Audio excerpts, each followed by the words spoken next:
C'est le geste de Calédonie Ensemble, c'est le geste des élus. Je veux dire merci pour le geste. Ça représente l'écran dont vous avez fait le geste là. Et on sait que ce geste, c'est la part de reconnaissance et de respect qui est nécessaire si on veut qu'il y ait un vrai dialogue, si on veut qu'on soit chacun respecté dans ce qu'on est. Le peuple calédonien sera au rendez-vous de l'histoire. Merci à vous, merci pour le geste.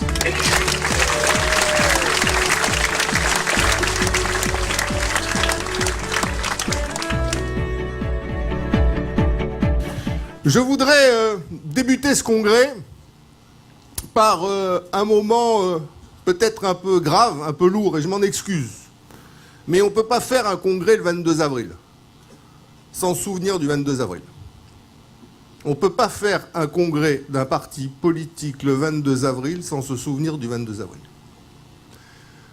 Le 22 avril, il est encore, je crois, dans toutes les mémoires du pays. Le 22 avril, des larmes ont coulé sur les joues des épouses. Les larmes ont coulé sur les joues des enfants. Des larmes ont coulé sur les joues des frères et sœurs. Et puis, 2 semaines après, le 5 mai, d'autres larmes ont coulé. D'autres larmes sur d'autres joues, d'autres couleurs. Et en ce qui me concerne, en ce qui nous concerne, à Calédonie Ensemble, c'est pas simplement un fait de notre histoire. C'est un moment majeur enfoui au fond de nous. Un moment encore douloureux de notre mémoire collective. Une souffrance qui reste enfouie au fond de nous. Mais on sent bien parfois que à l'effleurer, comme ça, elle peut ressurgir. Comment a-t-il été possible? Et c'est la question que je pose presque 30 ans après. Comment a-t-il été possible qu'on en arrive là?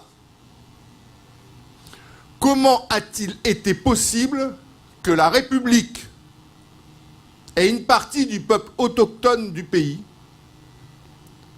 en arrivent à un point où le 22 avril et le 5 mai, 25 morts soldent, entre guillemets, l'incompréhension. Comment cela a-t-il été possible? Je crois que c'est parce que chacun a considéré, à ce moment-là de l'histoire, qu'il était dans son bon droit. Dans son bon droit. La République considérait alors qu'elle était dans son bon droit. Parce que dans la République, la Nouvelle-Calédonie et la Lozère, c'est pareil. Il n'y a pas de différence.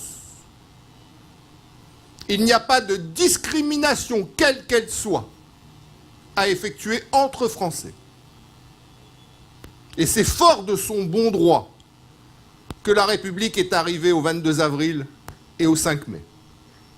Et de la même manière, fort de son bon droit, une partie du peuple kanak du pays, peuple colonisé, dont l'accord de Nouméa nous dit qu'il a été repoussé aux marges géographiques, je cite, politiques et économiques de son propre pays, dont les traditions et les langues ont été niées, dont le patrimoine artistique a été pillé. Ce peuple colonisé, là, fort de son bon droit aussi, a été vers le mur du 22 avril et du 5 mai. Fort de leur bon droit, la République et une partie du peuple kanak sont arrivés à cet abîme ultime, à cette violence ultime qui est le drame d'Ouvéa.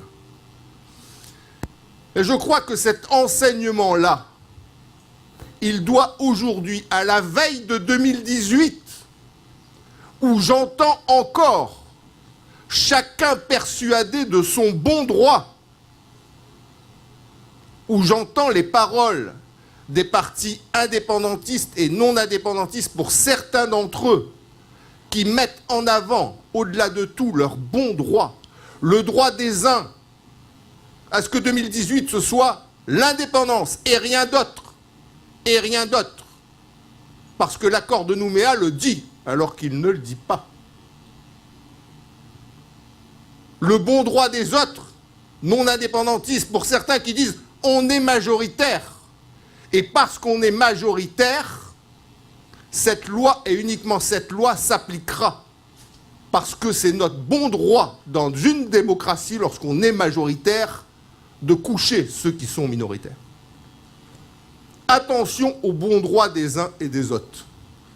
Notre pays nous a appris que le bon droit des uns et des autres n'était pas suffisant pour construire une communauté de destin, n'était pas suffisant pour construire la paix, n'était pas suffisant pour tisser un vivre ensemble. Si on a signé les accords de Matignon et de Nouméa, c'est bien parce que nous avons considéré, chacun à notre place, indépendantistes et non indépendantistes, dans le respect des convictions de chacun, que le bon droit des uns ne pouvait pas s'imposer aux autres, que le bon droit des uns ne pouvait pas s'imposer aux autres, et qu'on devait respecter chacune et chacun dans son histoire et dans son désir d'avenir pour notre pays. Eh bien, pour 2018, pour le référendum qui nous attend, je demande aux responsables politiques, ou supposés-tels, de ne pas oublier cette leçon. Nous devons aborder 2018 fort de notre histoire, fort des enseignements que nous en avons tirés, fort des 30 années de vivre ensemble que nous avons tissées. C'est pour ça qu'à Calédonie Ensemble, et l'extrait que nous avons cité, projeté du 11 octobre 2008 en témoigne, lors de la création de Calédonie Ensemble, ici même, au Koindou Beach. C'est pour ça qu'à Calédonie Ensemble, nous disions déjà à l'époque que notre ADN, c'était le dialogue avec les indépendantistes. Qu'on ne peut pas être dans un pays sans refuser de parler à la moitié de la population parce que cette moitié-là ne partage pas ton opinion. C'est justement parce que cette moitié-là de la population ne partage pas ton opinion que tu dois aller parler et dialoguer avec elle. Que tu dois impérativement mettre les passerelles en place pour que les échanges se fassent. Et que si tu refuses la passerelle, si tu construis des murs entre une partie des Calédoniens et une autre partie des Calédoniens, au bout du compte, chacune de ces parties se tapera elle-même la tête dans le mur qu'on aura co-construit. C'est pour ça que nous sommes favorables au dialogue